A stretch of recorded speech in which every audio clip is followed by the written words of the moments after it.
पुन्हा खेड तालुका राजगुरुनगरमधील ती तरुणी कॉलेजला गेली, परंतु त्यानंतर ती बेपत्ता झाली। यानंतर घरातील लोकांनी अपेक्षाचा तपास सुरू केला, मात्र ती कुठेही सापडली नाही।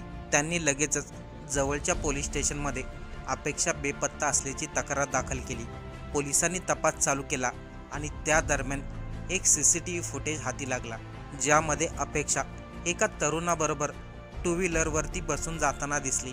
अपेक्षा ज्या व्यक्तीच्या टू व्हीलरवरती बसली होती तो तरुण नेमकं कोण होता, कुठे राहत होता याचा पोलीस तपास घेत होते।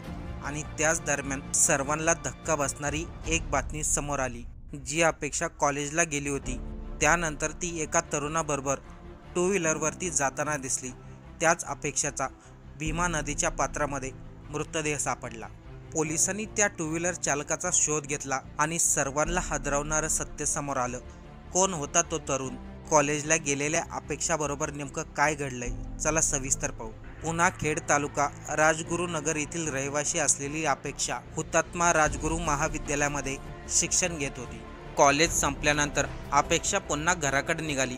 बस स्टॉपवरती बसची वाट पाहत होती। त्याच वेळेस नवनाथ मांजरे वय वर्षे 29 हा तरुण अपेक्षा जवळ आला। नवनाथ मांजरे तिला म्हणाला, चल मी तुला घरी सोडतो, तुझ्या बसला यायला खूप उशीर होईल। नवनाथ मांजरे हा अपेक्षाच्या घराजवळच राहणारा आणि याशिवाय त्यांच्या भावकीमधलाच होता, म्हणून अपेक्षाने विश्वास ठेवून त्याच्याबरोबर टू व्हीलरवरती निघाली। पण इथेच अपेक्षाचा सर्वात मोठा घात झाला। टू व्हीलरवरून नवनाथ मांजरे आणि अपेक्षा घरी येत असताना मध्येच नवनाथ मांजरेचं शेत लागलं। त्यावेळेस नवनाथने अपेक्षाला सांगितलं, मला ऊसाच्या शेताला पाणी द्यायचंय, 5-10 मिनिटे इथे थांब, नंतर आपण दोघेही घरी जाऊ। हे सांगून नवनाथ तिला ऊसाच्या शेतामध्ये घेऊन गेला आणि तिथेच तिच्यावरती अत्याचार करण्याचा प्रयत्न केला। यावेळेस मात्र अपेक्षाने नवनाथचा विरोध केला आणि आरडाओरडा करायला सुरुवात केली। अपेक्षाचा आवाज जर कोणी ऐकला तर मोठी पंचायत होईल, म्हणून नवनाथ मांजरेने शेतामधील दगड उचलून त्याने तिच्या डोक्यामध्ये घातला। यामध्ये अपेक्षाचा काही क्षणामध्येच मृत्यू झाला।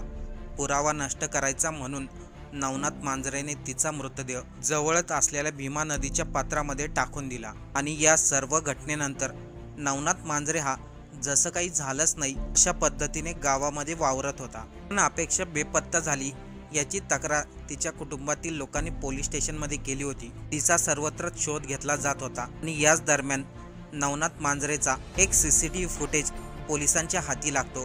त्यामध्ये नवनाथ मांजरे आणि अपेक्षा दोघंही टू व्हीलरवरती जाताना दिसत आहेत। पोलिसांनी वेळ वाया न घालता लगेचच नवनाथ मांजरेला ताब्यात घेतलं आणि त्याला चौकशीसाठी पोलीस स्टेशनला आणलं। अगोदर त्यांनी उडवाउडवीचे उत्तरं दिले, पण पोलिसांनी जेव्हा त्यांच्या खाक्या दाखवल्या तेव्हा या नवनाथ मांजरेने आपला गुन्हा कबूल केला। 11 एप्रिलला अपेक्षा बेपत्ता झाली होती आणि घरामध्ये 13 एप्रिलला तिच्या मोठ्या बहिणीचा साखरपुडा होणार होता।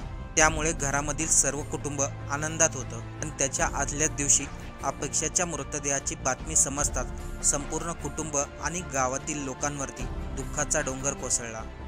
आरोपी नवनाथ मांजरे याला जेव्हा पोलिसांनी विचारलं तेव्हा त्यांनी धक्कादायक उत्तर दिलं। तो अनेक दिवसापासून तिच्यावरती नजर ठेवून होता।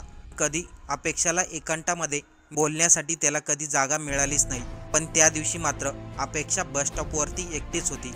ही संधी साधून नवनाथ मांजरेने तिला आपल्या टू व्हीलरवरती लिफ्ट देतो म्हणून सांगितलं आणि शेताला पाणी द्यायचंय, 5-10 मिनिटाचं काम आहे म्हणून शेतामध्ये तिला घेऊन गेला। तिथेच नवनाथने तिच्यावरती शारीरिक सुखाची मागणी केली, पण अपेक्षाने मात्र या गोष्टीला विरोध केला।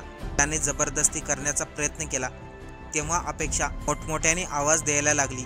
तिचा आवाज कोणी ऐकल, त्यानंतर आपली चांगलीच बदनामी होईल हा विचार करून नवनाथ मांजरेने तिच्या डोक्यामध्ये शेतामधील दगड घातला।